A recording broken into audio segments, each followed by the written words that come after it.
Iya, aku minasan, welcome back again with Mr. G di sini.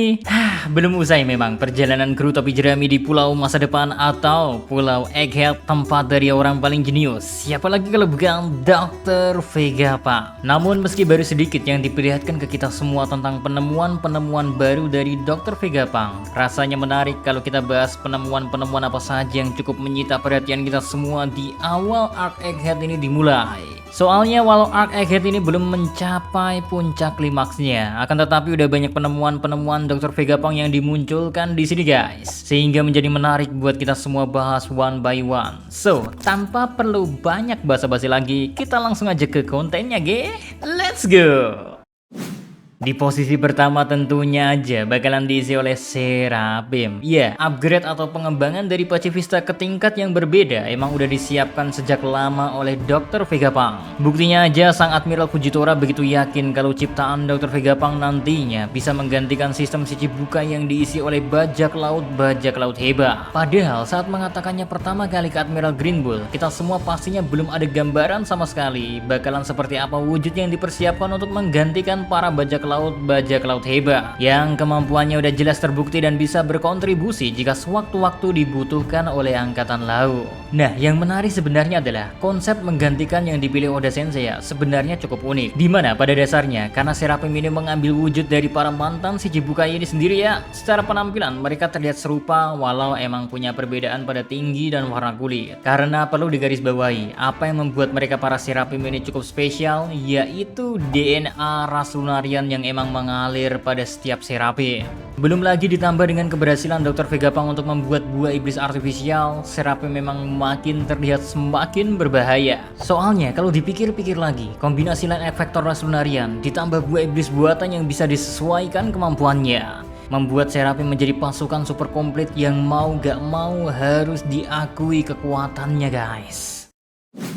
Next, di posisi kedua, ada 6 cloningan dari diri Dr. Vegapunk sendiri. Yang mana sebenarnya setelah melihat bagaimana Gear Double Six yang dipimpin oleh Vince McJudge mampu membuat prajurit cloningan dengan sangat baik, bukan hal yang mengejutkan kalau Dr. Vegapunk juga bisa melakukan hal yang sama. Ya, fakta kalau keduanya sempat tergabung di organisasi MATS membuat sebuah penelitian sangat mungkin dibagikan atau ditemukan secara bersama-sama. So, sangat mungkin kalau setiap orang di MATS mengetahui rahasia-rahasia dari teknologi yang baru kita lihat ini. Akan tetapi, apa yang dibuat oleh Dr. Vegapunk berada di luar nalar kita semua. Karena kalau biasanya seseorang merasa gak mampu mengerjakan satu hal dan hanya bisa mengeluh dengan kondisi tersebut, Dr. Vegapunk malah menciptakan 6 cloningan dirinya sendiri untuk membuat efektivitas kegiatannya ya menjadi lebih baik dan efisien. Soalnya kalau Dr. Vegapunk yang udah memilih untuk bekerja di bawah pemerintahan dunia dan mendapat dukungan material secara langsung, namun malah memilih untuk berpesta dan menggunakan uangnya dengan semena-mena, hal itu mungkin sulit untuk bisa kita bayangkan. Walau emang ada contoh ilmuwan seperti itu kayak misal si Caesar Clown saat dirinya dikasih proyek oleh Big Mom. Cuman tentu hal ini gak bisa kita lihat ada pada tubuh Dr. Vegapunk yang bahkan dia sendiri sampai ngebuat satu cloningan khusus yang kegiatannya hanya makan, tidur, dan BAB.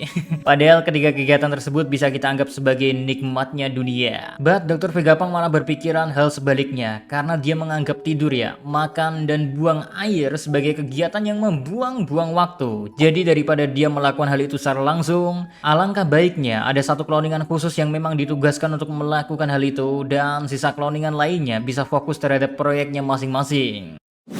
Next, di posisi ketiga ada lightsaber atau pedang cahaya, yang mana hal itu bukan benda yang terbayang akan muncul di One Piece karena selama serial ini berlangsung kita selalu disuguhkan pedang-pedang kayak biasa aja. Meski sebenarnya terdapat beberapa pedang yang memiliki tingkat atau status yang sangat tinggi, seperti contohnya ke-12 pedang kelas tertinggi atau Saijo Owazamono, yang tentunya semua pedang-pedang itu gak ada hubungannya sama sekali dengan masa depan, melainkan semua jenis pedang yang dibuat dan dipersiapkan oleh pembuat pedang terbaik pada masanya. Sehingga kemunculan pedang cahaya sempat membuat ekspektasi para fans meninggi tentang apa yang bisa dilakukan oleh pedang itu, terlebih ketika pedang cahaya itu berada di tangan ahli pedang layaknya Zoro. Cuman masih sangat disayangkan guys, emang penemuan lightsaber itu masihlah sebuah kegagalan belaka dari Dr. Vegapunk. Karena ketika pemicunya dinyalakan, pedang cahaya tersebut malah menarik kehadiran dari serangga. Jadi udah pasti ya, seorang Zoro sekalipun gak akan bisa mencoba pedang yang mungkin dulunya hanya bisa kita saksikan di film-film seperti Star Wars. Lanjut di posisi keempat ada alat teleportasi yang masih misterius.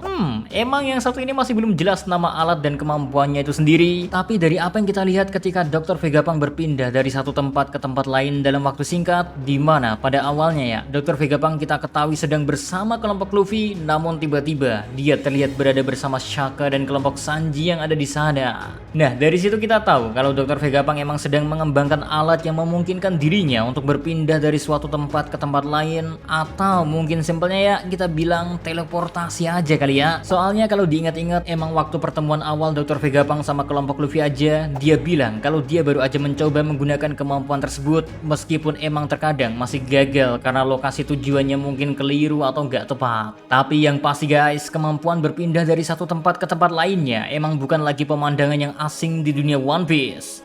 Yang paling baru aja kita semua dikasih lihat bagaimana Van Augur memiliki kekuatan yang serupa. Sehingga mungkin aja alat dari Dr. Vegapunk semacam tempat bagi kru topi jerami untuk belajar lebih jauh cara melawan orang-orang dengan kemampuan tersebut. Cuman di sisi lain kita juga tentu penasaran sama syarat atau hal apa aja yang harus tercapai agar perpindahan seseorang bisa terjadi tanpa perlu menggunakan kekuatan buah iblis sama sekali.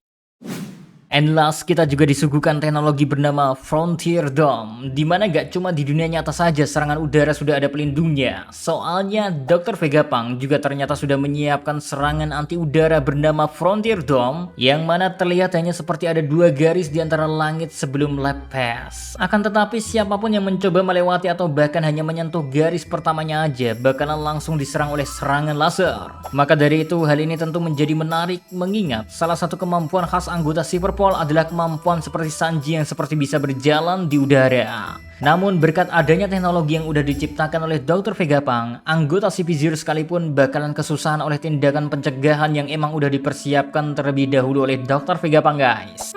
Jadi gak sabar nih menantikan temuan-temuan selanjutnya.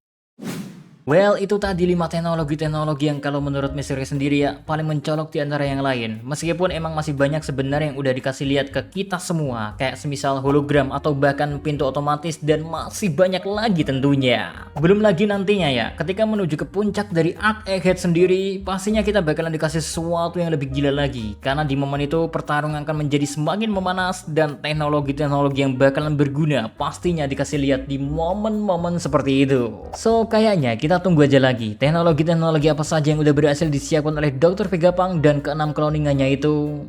Secara sang ilmuwan paling jenius ini ya malah ingin meninggalkan tempat penelitiannya sendiri demi untuk mencapai mimpi dan tujuannya sendiri. Oke dah, kayaknya cukup segitu aja dulu buat konten kali ini guys. See you again next time. Mari segera Milo, stay safe everyone. Salam Animedia.